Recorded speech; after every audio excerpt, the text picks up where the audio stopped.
Basically, this video is talking about Conan O'Brien, and I just want to chime in with my different opinions that contradict what these people say. Now, by no means do I claim to be somebody that knows everything. I mean, the one thing that I do know is that I don't know everything, and the smarter I get, the more I realize the dumber I am.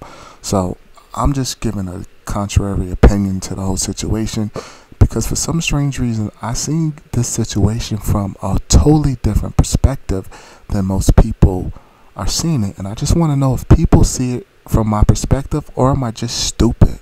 But let's listen to this video and then I'll just chime in where I have a contrary opinion. So thanks for watching though too, and please, whatever comments you have, make them and just let me know where I'm wrong at. It makes you want to give the guy a second chance. Oh, yeah. You know, even if you didn't like him. For the guys who like him, it makes them love him, right? Look, I was completely indifferent, okay? To me, Conan, Leno, it's all the same. It's all jumbled up in one pot and I don't care, right? But look, this entire experience has made Conan stand out in my mind. And it shows me what a unique person he is, how strong he is, and the fact that he's a man of principle, which is something that I highly respect, okay? That's why I disagree with her. I mean, I'm not saying he's not a man of principle, but I would respect Conan O'Brien more if he would have kept his job. That's why I disagree with her. I don't think a person should quit their job simply because their employer asked them to come in a half an hour later. And I don't think Conan's a victim, because to me a victim is like, you know, the 300-pound woman that sat on her husband and smothered him to death. To me, he was a victim. Or, you know, the woman who got raped and now she's going to get lashed 100 times because she got raped and she's pregnant in some Muslim country. To me, that's a victim, but not someone whose employer says, please come in a half an hour later, and he says, no, because you promised me I could work at 11, and he quits his job and gets compensated $30 million for it. I just don't see him as a victim as most people do. And partly because, you know, I get called to go to work, you know, last Saturday. I wasn't supposed to work and they called me into work. So I just don't get his beef, you know. I just went to work. That's it. Someone who actually says they're going to do something and they follow through with it. It's not easy to walk away from the Tonight Show. I mean, what's the real big difference? It's a half-hour difference, right? But he wasn't good. Bingo. It's just a half an hour difference. A half an hour difference. And he decides to quit his job because of half an hour. If I quit my job, people say you're stupid because you decided not to go in a half an hour. Most men can't quit their job and go home and tell their wife they quit because their wife would call them stupid and say they're dumb. You can't quit your job. Your mama call you stupid. I mean, it's like, since when do we get to quit our job because our boss says we're going to give you the same pay, you're going to still have the same job, but you just got to do it a half an hour later. I just don't see what's so noble about that. I could be wrong though, but I just don't see that doesn't seem noble to me. Stand for that. Yeah. He's not going to stand for that half-hour difference. He's like, no, I'm walking out if you guys are going to screw me over. And he did it. No, look, you gotta, I think Anna makes a great point there. I think Anna makes no point. You have to understand something. According to all the reports that we've got, NBC really thought that he was going to buck him, right? And because it wasn't in his contract that he had to be at 11:35. NBC thought Conan was going to be reasonable enough to work with them. They're getting killed in the ratings. Conan O'Brien's show has lost. The Tonight Show has lost viewers. David Letterman's show has gained more viewers.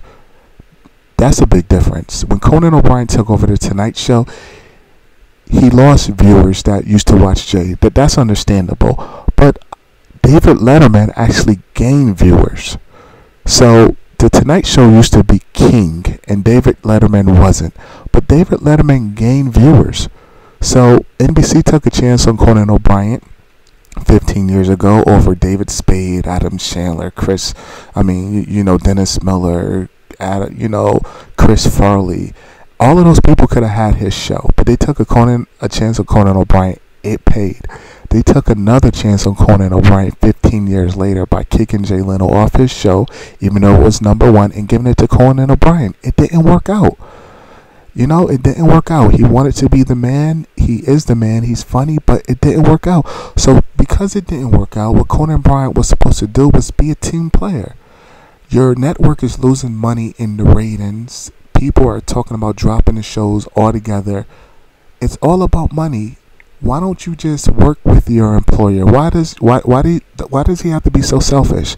I mean, the same thing happened to Allen Iverson with the Detroit Pistons. They want him to come in off the bench, and he said, "No, I'm a starter." Everybody got on his case. Why is he so pious and prideful? Allen Iverson, there's no I in team. Hey, you get paid all these millions of dollars and you can't even do what the team want. I mean, Conan O'Brien makes as much money as an NBA player. He gets $15 million a year, and he can't even work with his employer. His employer took a chance. That's what they were supposed to do. The chance didn't work out. They need to rectify the problem. They said, look, let's try something different. Let's move you back, move Jay up. We can't get rid of Jay here. Go to another network.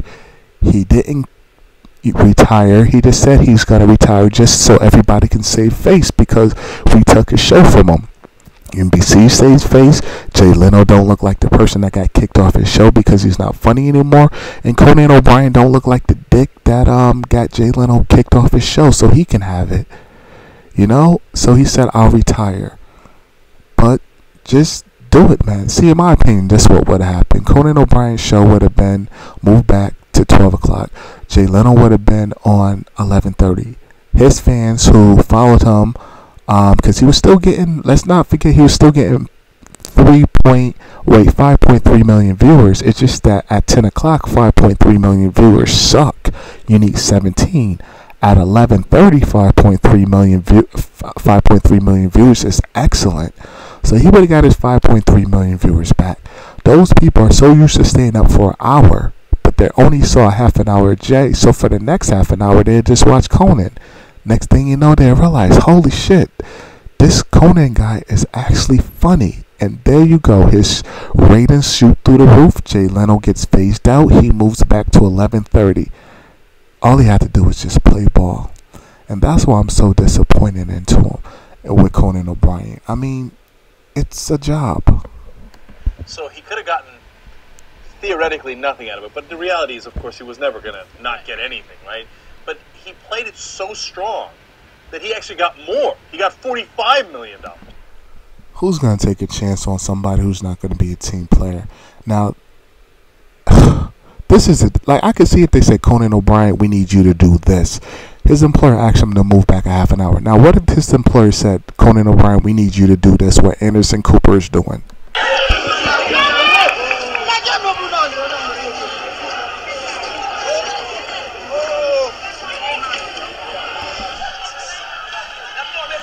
I can see if that's what, you know, NBC wanted Conan O'Brien to do, put himself in danger. And then he said, no, hell with this, I quit. But just to come in a half an hour later, you really can justify saying you were wronged. I don't buy that. But I think Conan O'Brien can say it the best. And all I ask is one thing, and this is, I'm asking this particularly of young people that watch. Please do not be cynical. I hate cynicism. For the record, it's my least favorite quality. It doesn't lead anywhere.